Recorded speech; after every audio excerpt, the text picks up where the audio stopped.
Nashik road भागातील फर्नांडिसवाडी या ठिकाणी रात्री 2 गट आपापसात भिडले. जुन्या वादातून त्यांनी हवेत गोळीबार केल्याची घटना घडली आहे. दोन्ही गटांकडून 15 ते 20 राऊंड फायर करण्यात आले.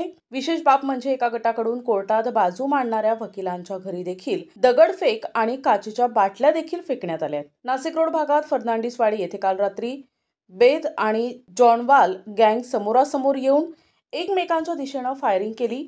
जवळपास 15 ते 20 राऊंड दोन्ही गटाकडून फायर करण्यात आल्याचा अनेक नागरिकांनी सांगितलंय. या घटनास्थळावरून 8 राऊंड फायर केलेले काडतूस मिळाले आहेत. तसंच या ठिकाणी राहणाऱ्या महिला वकिलाच्या घरावर देखील दगडफेक आणि बाटल्या फेकण्यात आल्या. त्यामुळे परिसरात तणावाचं वातावरण निर्माण झालं होतं. घटनेची माहिती मिळताच पोलिसांनी घटनास्थळी धाव घेत 3 संशयितांना ताब्यात घेतले.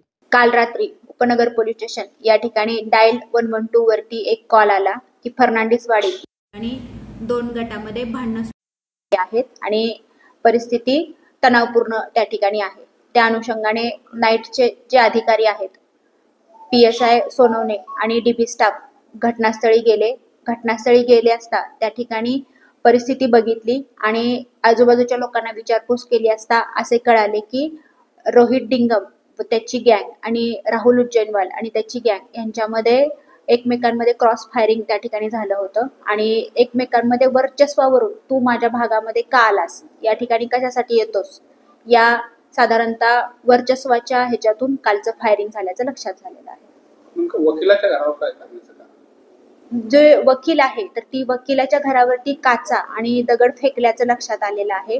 ही वकील ही राहुल उज्जैनवाल याच्या बाबतीमधल्या ज्या काही केसेस आहेत त्याच्यामध्ये ती केसेस घेत असते. किती राऊंड फायर झाले, किती लोकांना ताब्यात घेतले? सुरुवातीला 5 राऊंड फायर झाल्याचं लक्षात आलेलं आहे. त्याचे रिकामे काडतूस मिळून आलेले आहेत आणि आता सध्या 3 संशयित ताब्यात आहेत. त्यांच्याकडे चौकशी चालू आहे. एकूणच वर्चस्वाच्या वादातून गँगवॉर भडकल्यानं टोळी युद्ध थांबण्याचा आणि गुन्हेगारांवर कठोर कारवाई करण्याचं मोठं आव्हान पोलिसांसमोर उभं राहिलंय. प्रतिनिधी गुड्डू शेख, दिशा न्यूज, नाशिक.